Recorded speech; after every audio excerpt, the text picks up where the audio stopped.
특별 새벽 기도에 오늘까지입니다. 힘써서 기도하는 일이 중요합니다. 문제는 습관이 되어 있지 않아서 기도하는 일이 힘들고 또 부담스러울 수 있습니다. 새벽에 나오지 못하는 이유 중에 하나는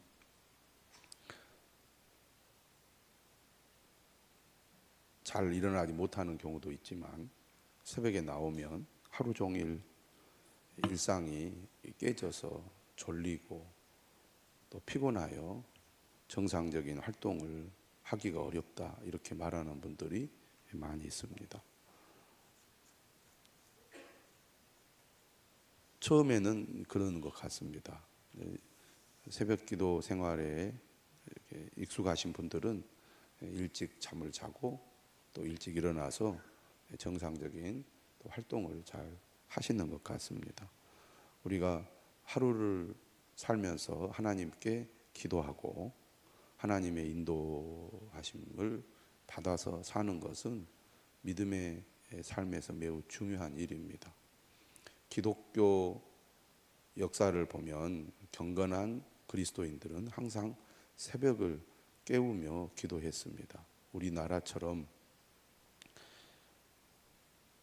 공식적인 교회 모임을 통해서 새벽 기도회를 하지 않았지만 개인적으로 새벽을 깨우며 기도하는 삶을 살았기 때문에 그러한 사람들 통해서 기독교가 더욱 풍성하게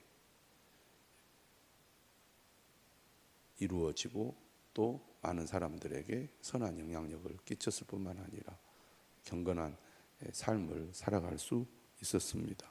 그런 의미에서 새벽을 깨우는 일은 매우 중요하다고 하겠습니다. 우리 성도들이 일상생활 속에서 특별히 2024년 새벽을 깨우는 성도들이 될 수 있도록 기도해 주시기를 바랍니다. 힘 있는 교회, 또 영향력 있는 교회, 부흥하는 교회는 대체적으로 새벽 기도가 매우 활성화되어 있습니다. 새벽 기도하는 성도들이 많습니다.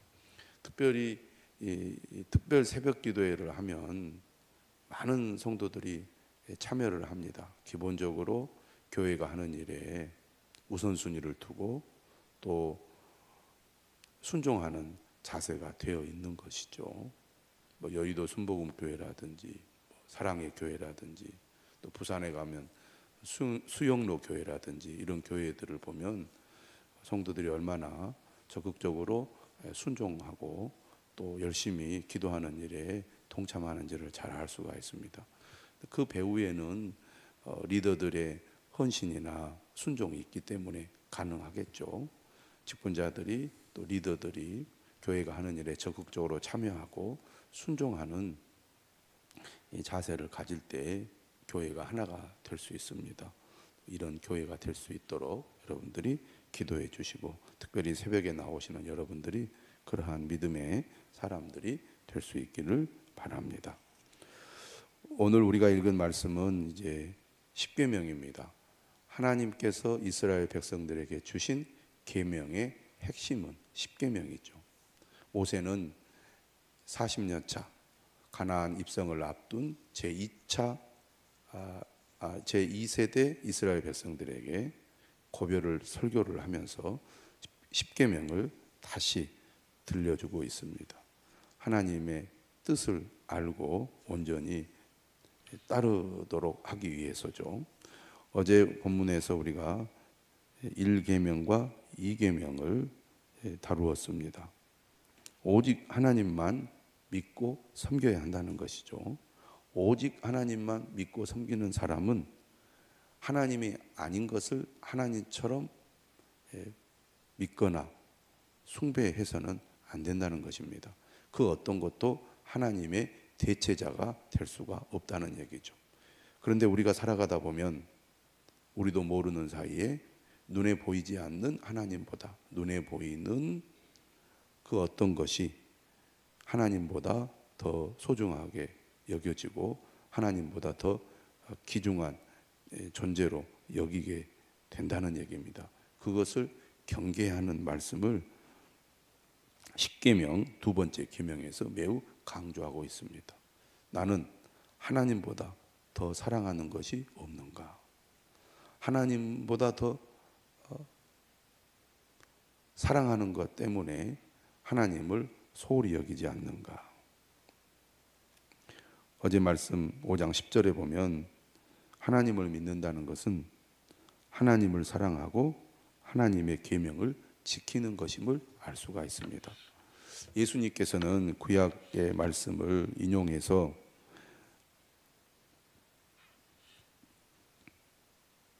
율법사의 질문에 이렇게 대답했습니다. 선생님, 율법 중에서 어느 계명이 크니까? 예수님은 십계명을 둘로 요약을 하죠. 네 마음을 다하고 목숨을 다하고 뜻을 다하여 주 너의 하나님을 사랑하라 하셨으니 이것이 크고 첫째 되는 계명이요. 십계명을 둘로 구분해서 1계명부터 4계명까지를 마음을 다하고 목숨을 다하고 뜻을 다하여 주 너의 하나님을 사랑하라고 요약을 하셨습니다. 그리고 5계명부터 10계명에 대해서 예수님은 이렇게 말씀하셨죠.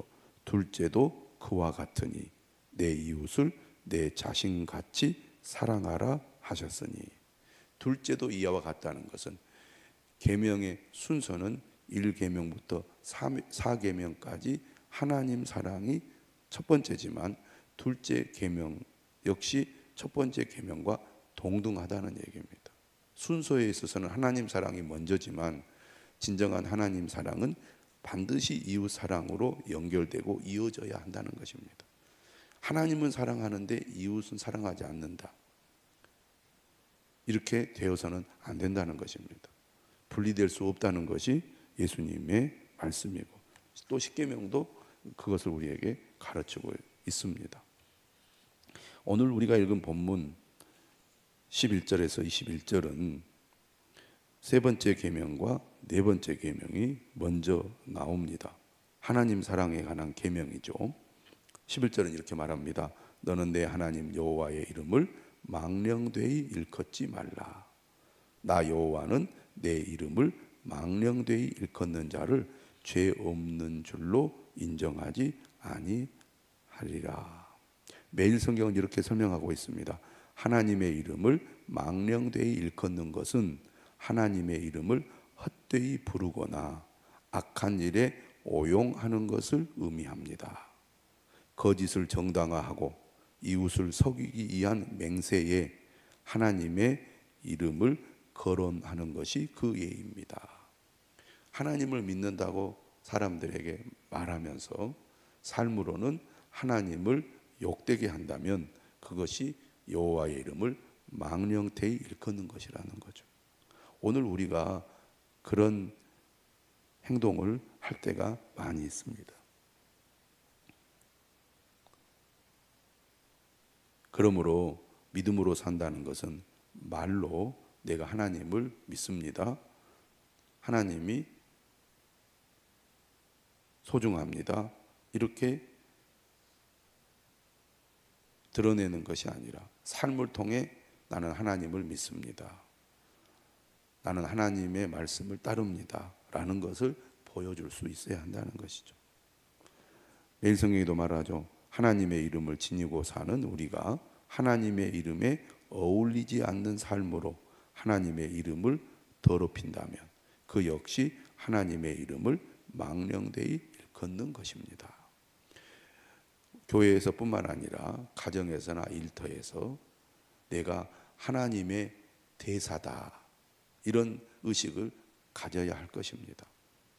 사람들은 하나님이 어떤 분인지 모르고 하나님의 말씀이 무엇인지 모르지만 하나님을 믿는 우리를 보면서 하나님이 어떤 분이신지, 하나님이 무엇을 말씀하시는지를 간접적으로 경험하게 된다는 것입니다. 열심히 신앙생활하는 분들은 교회에서는 모범을 보이고 말이나 행동에 있어서 사람들에게 좋은 인상을 줍니다. 문제는 가정이나 일터에서 그와 반대되는 행동을 하는 경우죠. 교회 생활은 열심히 하는데 가정생활이나 사회생활이 그리스도인에 걸맞지 않는다면 이것은 여호와의 이름을 망령되이 일컫는 것입니다.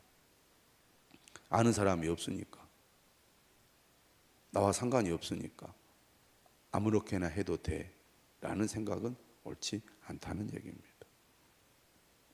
하나님을 사랑한다는 것은 나의 말이나 행동으로 하나님을 욕되게 하지 않는 것이죠.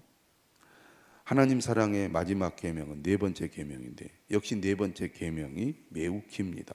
네 번째 계명이 가장 길게 기록이 되어 있습니다. 12절이죠.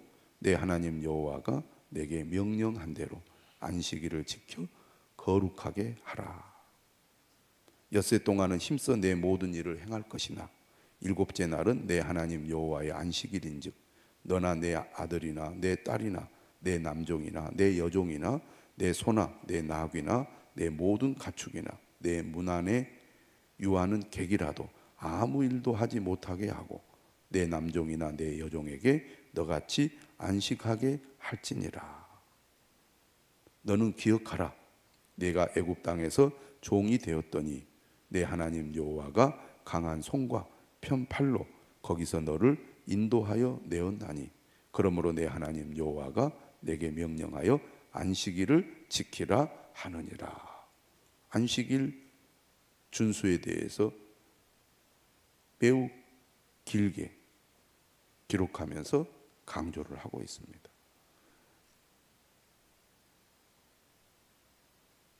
안식일의 기본 개념은 일을 중지하고 쉬는 것입니다. 일을 열심히 한다는 것은 곧 우리가 살아가는 데 있어서 매우 중요하죠. 살기 위해서 일을 합니다. 또 일을 해야 우리는 살아갈 수가 있습니다. 그런데 엿새 동안은 힘써 모든 일을 행할 것이지만 일곱째 날에는 반드시 쉬라고 말합니다. 안식하라 이렇게 하나님께서 명령하고 있습니다. 이것은 우리가 하나님을 온전히 의지하고 하나님의 공급하심을 온전히 신뢰하며 살아야 한다는 것입니다. 우리가 열심히 일하다 보면 하나님을 잊어버리거나 하나님을 의지하지 않게 되는 경우가 많습니다. 다시 말하면 내 힘으로, 내 의지로 나는 살아갈 수 있다. 하나님이 없어도 나는 살 수 있다. 라는 생각이 우리 마음속에 들어오게 됩니다. 하나님이 건강 주시고 힘 주시고 우리에게 또 재능도 주시고 지혜를 주셔서 우리는 살아갑니다. 하나님의 공급하심으로 우리가 살아간다는 것을 잊지 않아야 할 것입니다. 그러한 믿음의 고백과 표현이 바로 안식일을 준수하는 것입니다. 하나님께서 우리를 구원해 주셨으니 그 구원을 누리라는 얘기죠. 그리스도인은 이 안식일 준수의 정신을 살려서 예수 그리스도께서 부활하신 날, 우리를 구원하신 그 날에 우리는 안식일을 지킵니다. 그래서 우리는 주일, 주님의 날이라고 고백을 하는 것이죠. 우리가 열심히 살아야 하지만 하나님이 나의 삶의 주인이시고 첫 번째며 나는 하나님을 온전히 의지하고 하나님의 공급하심을 믿고 살겠습니다. 나를 구원해 주신 하나님 은혜에 감사합니다. 이런 고백과 결단으로 그리스도인은 주일을 지키는 것입니다.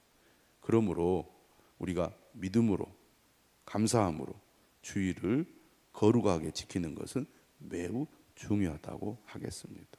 이것이 믿는 사람과 믿지 않는 사람을 구별하는 매우 중요한 삶이라고 하겠습니다. 2024년 금년 한 해 우리 모든 성도들이 하나님이 우리에게 주신 안식일, 주일을 거룩하게 지킬 수 있기를 주님의 이름으로 축원합니다. 16절부터 21절까지는 이웃 사랑에 관한 계명입니다. 이웃 사랑에 관한 계명의 첫 번째는 바로 부모를 공경하는 것이죠. 너는 내 하나님 여호와께서 명령한 대로 내 부모를 공경하라. 그리하면 내 하나님 여호와가 내게 준 땅에서 내 생명이 길고 복을 누리리라. 이웃에 관한 계명의 첫 번째는 바로 내 가정에 관한 계명인데, 내 가정의 가장 중심에는 부모님이 있는 거죠. 특별히 구약 성경을 통해서 부모 공경에 관한 말씀을 주시는 이유는 바로 하나님의 말씀이 부모를 통해 자녀들에게 전해지기 때문입니다. 부모는 자녀에게 하나님의 말씀을 반드시 가르치고 그 말씀을 따라 살도록 인도해야 할 책임이 있습니다. 우리가 신명기 4장에서도 분명하게 얘기하고 있죠.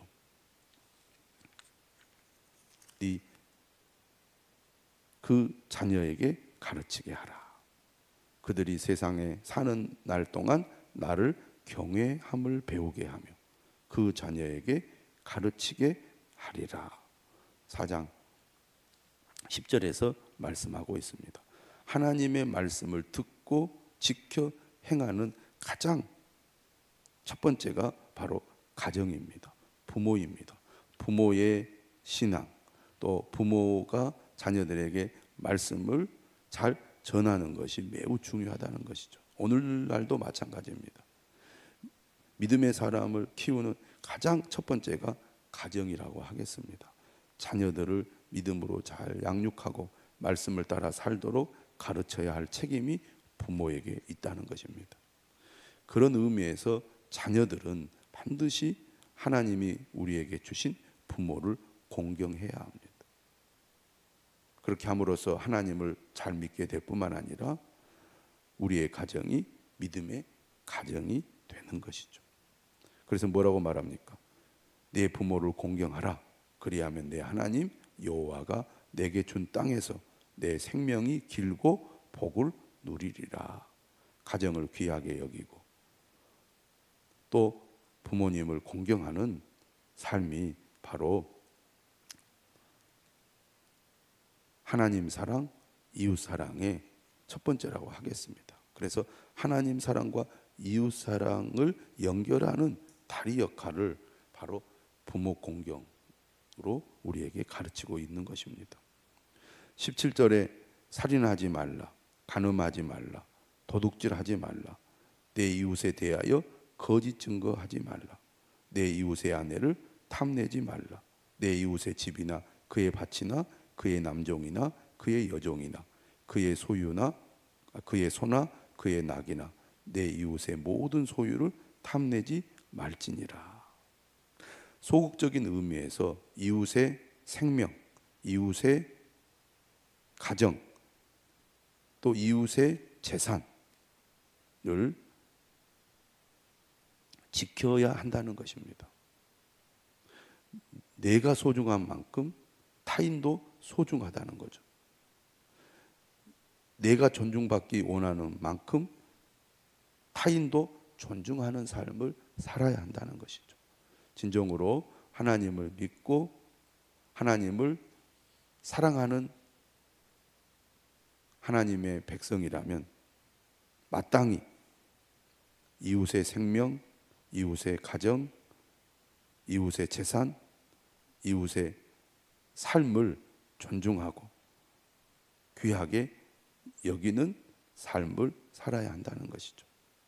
특별히 21절 말씀은 행동으로 짓는 죄뿐만 아니라 마음으로 짓는 죄 역시 중요하다고 가르치고 있습니다.